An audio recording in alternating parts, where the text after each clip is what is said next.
The Mini, it's been a familiar sight on our road since 1959.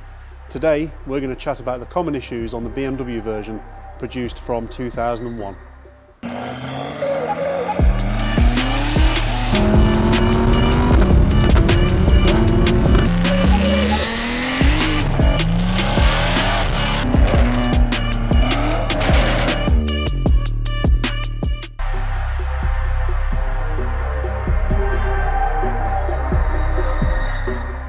Hi guys, welcome back to GTEC Motorworks. We're going to be continuing our discussion on common issues with vehicles that we often see in our workshop. And today we are going to be talking about the Mini. So the Mini, it's been in production since 1959. Obviously BMW took over the production in 2001. And since then we have seen dozens and dozens of variations of what is essentially exactly the same car.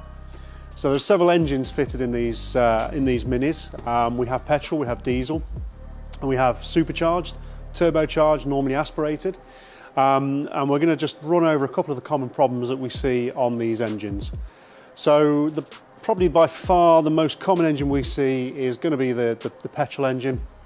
There's definitely more petrol engines in production, certainly since its inset in 2001. Now unfortunately we do see quite a lot of common issues. So they're a cracking little car, and if they're well maintained they'll see you through for many years. Unfortunately a lot of these cars, they get neglected. They tend to be, first cars. They get through a lot of owners, they go through a lot of problems, and engine wise unfortunately is probably one of the biggest issues with the Mini. So the petrol engine in particular, oil leaks. So if you name it, it probably leaks. We have seen leaks from the rocker cover, we have seen leaks from the sump, we've seen leaks from crank seals, we get leaks from the turbo, you name it, the list goes on. Now again, if it's well maintained, if it's well looked after, and once you've had those repairs done, there's no reason why you should worry about it. Once those repairs are carried out, it should see you through for many miles, many years. Timing chains, also a bit of an issue, more so again with the petrol. So they do have a nasty habit of stretching. The engine itself, it uses a lot of BMW technology. It wasn't initially designed and built by BMW, but they decided that they wanted a lot of their technology crossing over into the engines. So we do see VANOS issues, which are chain related. We see Valvetronic issues, again, all related to the intake. The chains actually stretch. This causes all sorts of problems. We don't see many breakages, but we do see breakages of a couple of the guides, which again can lead to a noisy, rattling engine, give us engine warning lights, and lots of other little sort of telltale problems. Now, the early John Cooper works, these were supercharged. Cracking engine, a lot of fun to drive, as I'm sure a lot of owners will express. The only thing I would say is the supercharger. Now, if you contact the dealers, they will turn around and say that there's no recommended service intervals for the superchargers on those vehicles. Most independents, enthusiasts and owners will tell you otherwise. Superchargers contains oil, it's a moving part, it's a fast moving part, so we strongly recommend that you carry out the service routines on those quite regularly. Another weak point to keep your eyes open for is the cooling system. Now it's not a vastly overcomplicated cooling system, but it is dogged with issues. So there's a lot of stuff going on. There's an electronic thermostat. We have the normal front mounted radiator, which is sort of hidden behind the aircon condenser and in some cases the intercoolers. Now, cooling systems, as you know, if you lose your coolant, you're heading for a whole heap of trouble.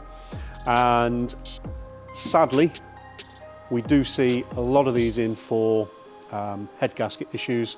Head gaskets, I'm sure you've probably already seen one of our videos showing the results of a head gasket failure. So make sure your coolant's topped up. If you do spot any leaks, or if you are concerned that you are losing any water, have a chat with us, give us a call at GTEC Motorworks, we'll get you booked in and we'll see what we can do for you.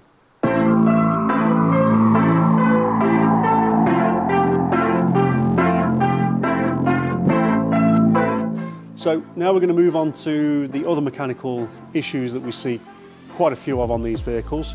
We're going to talk about transmission. Now, obviously, transmission, again, a lot of moving parts. The gearbox itself, some of the early ones did have issues with bearing failure, noisy gearboxes. Most of those issues were sort of taken care of quite quickly. But moving on from there, we'll often see people coming in with gear change issues. So manuals in particular, difficulty getting it into certain gears, sometimes not able to get it into gear at all. Now, there's a couple of issues that we do come across on these. First of all is the actual selector mechanism that is fitted into the gearbox itself. So this can become stiff after time, causes difficult operation. And then if you couple to that, you have the cable operation for the gear change itself. We do see quite a few gear cable failures. So again, they'll start to deteriorate. It's literally a rod with inside a sort of spring cable with a plastic coating. If that coating starts to fail, we'll get water ingress, and this in turn causes internal failure. And again, difficulty getting into gear. Now, the automatic, obviously it doesn't really suffer from those kind of problems, but we do see issues with, so you put the vehicle into park, but the vehicle doesn't think it's in park. So it'll keep beeping at you, it'll tell you to put the vehicle into park, and unfortunately we have seen actual selector mechanisms fail on these. And now unfortunately it's quite an intricate part of the car, series of micro switches built into the actual selector shaft, and unfortunately it's only available as a complete unit. So if you're looking at buying one, make sure when you put it into park, the car knows it's gone into park. So way back in the beginning, 2001, these very, very popular. What wasn't popular is the power steering. So you'd be driving along, minding your own business, straight line, you come to a corner, and all of a sudden you find it incredibly difficult to get around that corner. The power steering on this was electronic, great big motor fitted to the underside of the vehicle. They used to overheat. Now, this problem was quickly resolved by the fitment of a cooling fan, but it did leave a large number of these vehicles exposed to that issue right way back in the beginning. Now, most of those have been rectified by now. Most of those early ones have been in, they've had the steering looked at, they've had it repaired, some of them were done under a recall. So you shouldn't really have that issue. But if it does crop up, at least you know exactly what it is you're looking at.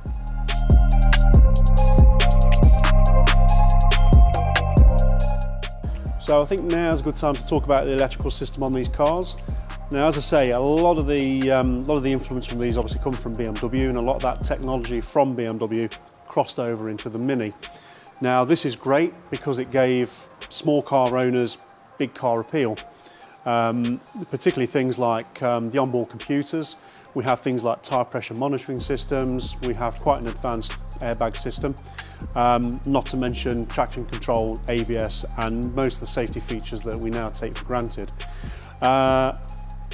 Early versions of this vehicle, again, they were very, I suppose you could almost call them experimental. They spent a long time developing it, but that transfer of the components from a BMW into such a small car did come with its own problems. So the airbag system, we used to see quite a lot of the early Minis with all sorts of airbag issues because they crossed the technology over from the larger cars to the smaller cars, and it came with its own set of issues, vibration, how to sort of put all that into such a compact space. So if you're looking for one, make sure the airbag's not illuminated. Another issue that used to dog them, early ones and the newer versions, are the door locks. So remote central lock-in, as most cars are nowadays, in some cases keyless entry, and we do get a lot of door lock failures. Now, this can manifest in several ways. We can have an individual door not locking or unlocking. We can have the whole set not working at all, despite the fact that the key fob flashes. We can have one side not working. Now, a lot of the time it is just down to one individual component. Sometimes it can be something as simple as the battery in the remote fob. Some are quite easy to change just a straightforward pop the panel off, new battery in, pop the panel back on. Some of them unfortunately are actually soldered in. Now the dealer will tell you that unfortunately these are not replaceable. They are replaceable, it's just something that has to be done a little bit more intricately. It's not just a simple case of popping the cover off. You've got to strip the key down, you've got to unsolder the old battery and solder the new battery in. A little bit more time consuming, but once it's done, it saves on an expensive bill. Another issue that we do see a lot of, especially on the newer versions, are the tyre pressure monitoring system faults. So on the early versions, it used to check the rotation speed of the wheel. It was quite a straightforward, simple system. It would then calculate whether the wheel was starting to deflate and would then ping a warning light on. The newer versions, they've gone for a sensor built into the wheel. This transmits a signal to a number of pickups built around the vehicle, which then relays that information back to the central body control unit. Now, when this fails, it pings the light up. It can be incredibly irritating. You can check your tyre pressures as many times as you want. Unfortunately, a tyre pressure warning light is also an MOT failure, but a lot of the times we're looking at a failed valve unit or one of the pickups built into the actual vehicle itself. Now, a lot of those electrics that I've previously talked about, they all go through what BMW call the FRM or the FEM. Most people would call it a body control unit. It is essentially a computer, sits in the footwell of the vehicle. It serves quite a lot of functions, so it's responsible for things like your wipers, your lights, and also the locking. So we do see numerous issues.